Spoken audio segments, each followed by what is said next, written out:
በ3.4 ቢሊዮን ብር በጀት እየተገነባ የሚገኘው የመንገድ ፕሮጀክት በተያዘለት ጊዜ አለመጠናቀቁ በፓርላማ አባላት ቅሬታ አስነሳ።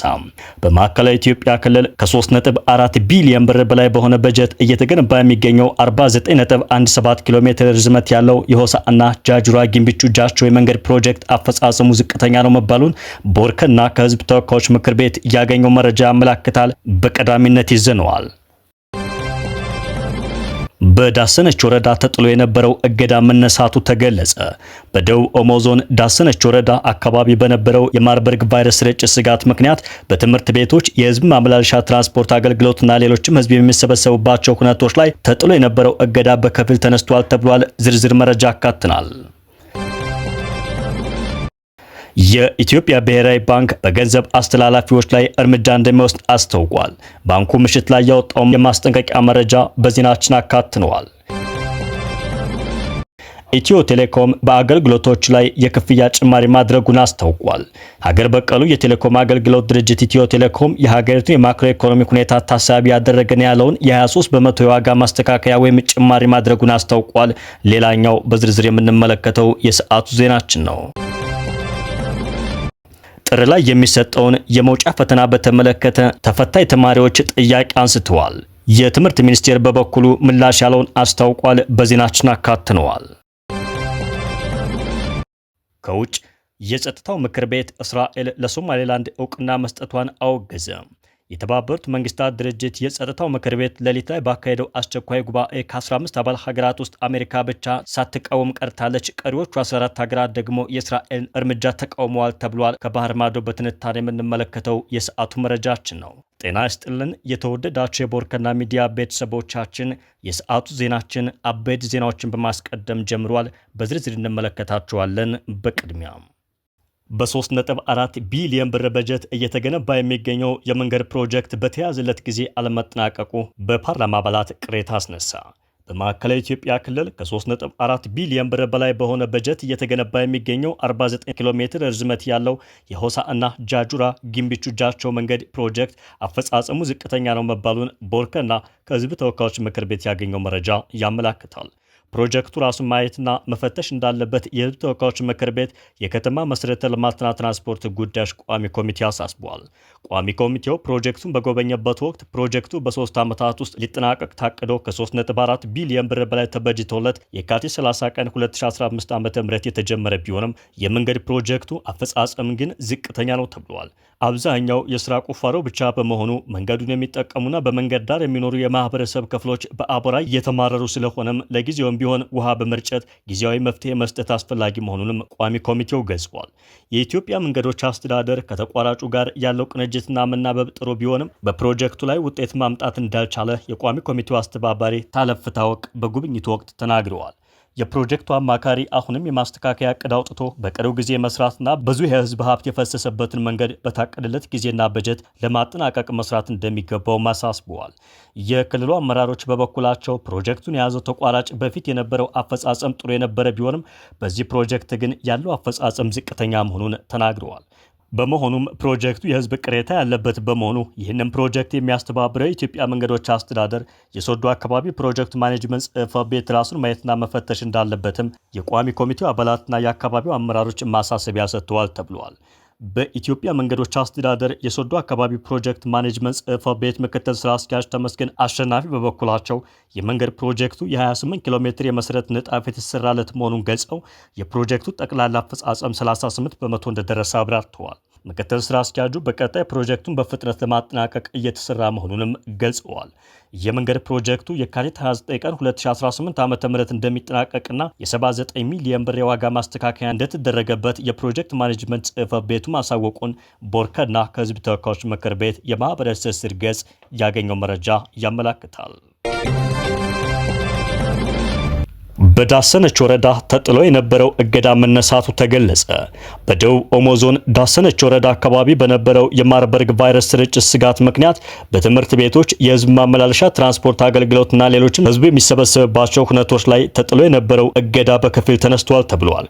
በትምህርት ቤቶች የተማሪዎችን ቁጥር በመቀነስ በፈረቃ ወይም በማሸጋሸግ እንዲሁም የመከላከያ ዘዴዎችን በማስጠቀም የመማር ማስተማር ስራውን እንዲቀጥል መወሰኑን የወረዳው ምክትል አስተዳዳሪ አቶ ኡመር ኖኮ ያስታውቀዋል። የህዝብ ማመላለሻ ትራንስፖርት ባለንብረቶች ከመቼውም ጊዜ በላይ የተማሪዎችን ንጽህና በሳኒታይዘር በመጠበቅ በወንበር ቁጥር ልክ ብቻ እንዲያሳፍሩ መደረጋቸውን ገልጸዋል። አቶ ኡመር ባለ 3 እግር ባጃጆች ከሹፌር ውጭ ከ2 ሰው በላይ መጫን እንደማይችሉ፣ የስፖርት ማዘውተሪያ ስፍራዎች ተጠቃሚዎችን አራርቀውና የመከላከያ ግብዓቶችን በማስጠቀም አገልግሎት መስጠት እንደሚችሉ ማሻሻያ የተደረገ መሆኑንም አብራርተዋል። ለቅሶና ሌሎች ማህበራዊ ጉዳዮች ጥንቃቄ በተሞላበት መንገድ እንዲከናወኑ ውሳኔ መተላለፉን ምክትል አስተዳዳሪው አብራርተዋል። በዳሰነች ወረዳ አካባቢ ካለው ሰፋ ያለ መልክዓ ምድርና በአንዳንድ ቦታዎች ካለው የውሃ ሙላት አንጻር የማርበርግ ክትባት በድሮን ታግዞ እየተሰራጨ መሆኑን አቶ ኡመር ኖኩዬ ገልጸዋል። በተያያዘ መረጃ የጤና ሚኒስቴር በዳሰነች ወረዳ በድሮን የታገዘ የማርበርግ ቫይረስ ክትባት ስርጭት ማካሄዱን አስታውቋል።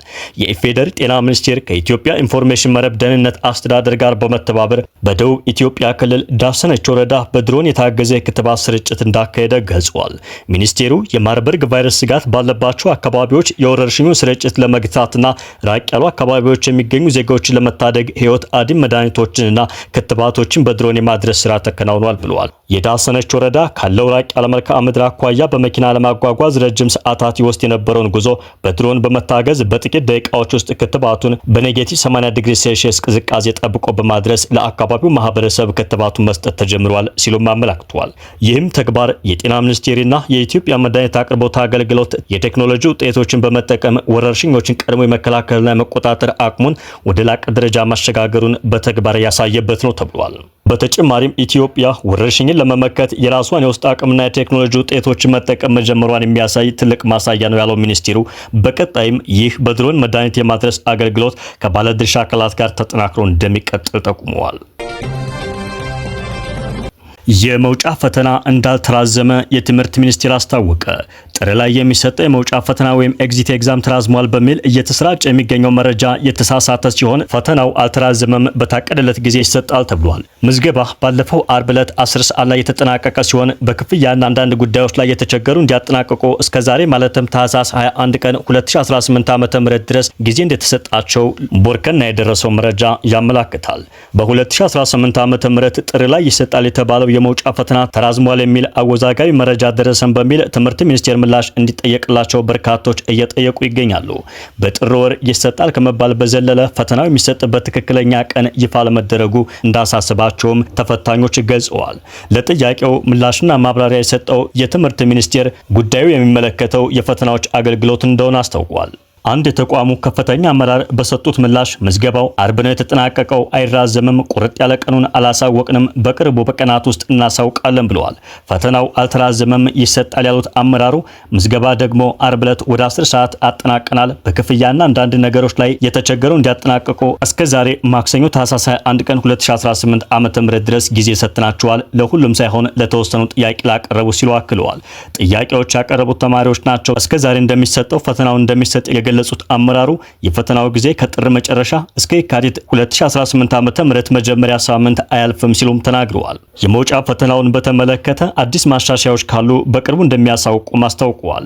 ምዝገባ ስላደረግን ስንት ተማሪዎች ተመዘገቡ የሚለውን በትክክል ማወቅ እንዳልተቻለም ገልጸዋል። ሰዎች በተለያየ ስራ ሆነው ለመፈተን ስለሚያቅዱ እንዳንረብሻቸው በደንብ የተረጋገጠ ቀን ይነገር በማለት ነው ያቆየ ነው ሲሉ አመራሩ ተናግረዋል።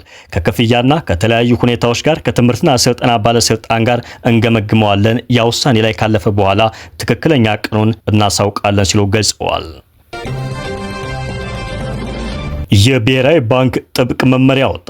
የኢትዮጵያ ብሔራዊ ባንክ በህገወጥ የገንዘብ ዝውውር ላይ የተሰማሩ አካላትንና ተጠቃሚዎችን አስመልክቶ አዲስና ጠንካራ መመሪያ ወጥቷል። ባንኩ ባወጣው መግለጫ መሰረት በሀገር ውስጥም ሆነ በውጭ ሀገር የሚገኙ ዜጋዎች ህጋዊ ፍቃድ ከሌላቸው የሐዋላ ድርጅቶች ጋር ግንኙነት እንዳያደርጉ በጥብቅ አሳስቧል። የህግ እርምጃ የተወሰደባቸውም ባንኩ ፍቃድ በሌለባቸው የገንዘብ አስተላላፊዎች ላይ ብቻ ሳይሆን በሀገር ውስጥ ሆነው ህገወጥ ገንዘብ በሚቀበሉ ግለሰቦች ላይ እርምጃ መውሰድ መጀመሩን አስታውቋል። በውጭ ሀገር የሚኖሩ ኢትዮጵያውያንና ትውልደ ኢትዮጵያውያን የሚልኩት ገንዘብ ሳይስተጓጎል ቤተሰቦቻቸው ጋር እንዲደርስ ህጋዊ መንገዶችን ብቻ እንዲጠቀሙም ምክረ ሀሳቡን ለግሷል። ህገወጥ መንገዶችን መጠቀም ለቤተሰብ አባላት አላስፈላጊ የህግ እንግልትና የገንዘብ መታገድ አደጋ እንደሚያስከትልም ገልጿል። ብሔራዊ ባንክ በኢትዮጵያ ውስጥ ምንም አይነት የስራ ፍቃድ የሌላቸው መሆኑን በስም ለይቶ ካሳወቃቸው ድርጅቶች መካከል ሽጌ፣ አዱሊስ፣ ሬድሲ፣ አቫንቲ፣ ወርልድ ዳይሬክት ሊንክ፣ ራስማይ ፔይ፣ ዩኤስ ዋይር፣ ዞላ እና ታጅ ይገኙበታል። ባንኩ በመጨረሻም ዜጎች የሀገሪቱን የፋይናንስ ደህንነት ለመጠበቅና የራሳቸውን ሰላም ለማረጋገጥ ሲሉ ከነዚህ ድርጅቶች ጋር ምንም አይነት ግንኙነት እንዳያደርጉ ትናንት ምሽት ላይ ባወጣው መግለጫ አሳስበዋል። ኢትዮ ቴሌኮም በአገልግሎቶች ላይ የክፍያ ጭማሪ ማድረጉን አስታወቀ። ኢትዮ ቴሌኮም ወቅታዊውን የሀገሪቱ የማክሮ ኢኮኖሚ ሁኔታ ታሳቢ ያደረገና በአማካኝ 23 በመቶ የዋጋ ማስተካከያ ማድረጉን በትናንትናው ዕለት ይፋ አድርጓል።